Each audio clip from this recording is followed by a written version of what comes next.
நீங்கள் மிகவும் நம்பிய மனிதர் உங்களை கொல்ல திட்டமிட்டிருந்தால் என்ன செய்வீர்கள்? 2022ஆம் ஆண்டு அக்டோபரில் ஒரு இளைஞர் கேரளாவின் பாரசாலாவில் உள்ள தனது காதலியின் வீட்டுக்குள் சென்றார். அவர் மீண்டும் வெளியே வரமாட்டார் என்பதை முற்றிலும் அறியாமல். இந்த கதை ஏமாற்றம், தந்திரம் மற்றும் திட்டமிட்ட கொலை பற்றிய ஒரு அதிர்ச்சிகரமான உண்மை சம்பவம் இந்தியா முழுவதையும் அதிரவைத்தது. ஷெரோன் ராஜ் காதலில் இருந்த ஒரு இளைஞர். அவர் கிரீஷ்மா என்ற பெண்ணுடன் உறவில் இருந்தார். அவளை அவர் முழுமையாக நம்பினார். ஆனால் அந்த உறவின் பின்னால் விஷயங்கள் சாதாரணமாக இல்லை. கிரீஷ்மாவின் திருமணம் ஏற்கனவே மற்றொருவருடன் நிச்சயிக்கப்பட்டிருந்தது. இருந்தாலும் அவர் ஷெரோனுடன் தனது உறவை தொடர்ந்தார். அழுத்தம் அதிகரிக்கத் தொடங்கியபோது அவர் அந்த உறவை முடிக்க விரும்பினார். ஆனால் நேர்மையாக முடிவெடுக்காமல் மிகவும் கொடூரமான பாதையை அவர் தேர்ந்தெடுத்தார். இது ஒரு கோபத்தின் நேரத்தில் நடந்த குற்றம் அல்ல. இது திட்டமிட்ட ஒன்று. விசாரணையில் பின்னர் தெரியவந்தது, இறுதி சம்பவத்திற்கு முன்பே கிரீஷ்மா பல முறை ஷெரோனை கொல்ல முயன்றிருந்தார்.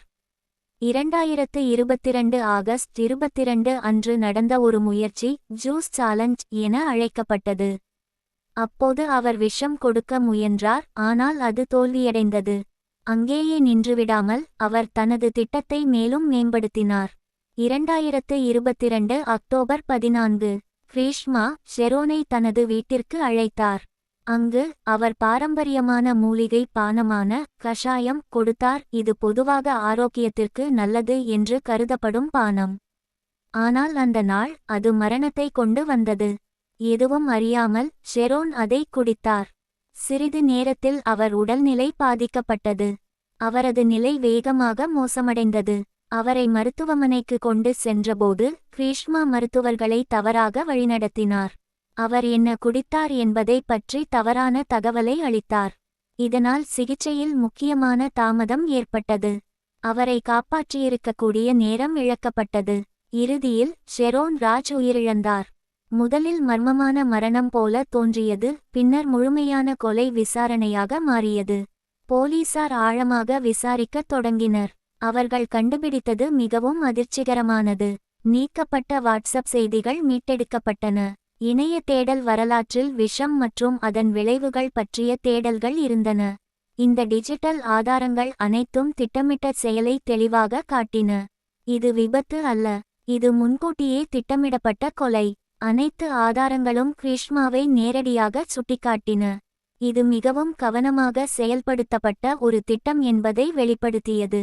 விசாரணையும் நீதிமன்ற விசாரணையும் முடிந்த பின் 2025 ஜனவரி 20 அன்று கேரளா நீதிமன்றம் தனது தீர்ப்பை வழங்கியது. இது அதிக அரிதான வழக்கு என்று குறிப்பிடப்பட்டு கிரீஷ்மாவுக்கு மரண தண்டனை விதிக்கப்பட்டது. ஆதாரங்களை அழித்ததற்காக அவரது மாமா 3 ஆண்டுகள் சிறை தண்டனை பெற்றார். அவரது தாய் விடுவிக்கப்பட்டார். நீதி வழங்கப்பட்டது. ஆனால் இந்த கதை பல பதிலளிக்கப்படாத கேள்விகளை விட்டுச் சென்றது. இந்த சம்பவம் ஒரு கடுமையான நினைவூட்டல், ஆபத்து எப்போதும் அந்நியர்களிடமிருந்து மட்டும் வராது. சில நேரங்களில் நாம் மிகவும் நம்பும் மனிதர்களிடமிருந்தே வருகிறது. காதல் ஒரு ஆயுதமாக மாறிய கதை, நம்பிக்கை ஒரு துயரமாக முடிந்த கதை. இப்படிப்பட்ட மேலும் பல வீடியோக்களை பார்க்க என் யூடியூப் சேனலை சப்ஸ்கிரைப் செய்யுங்கள்.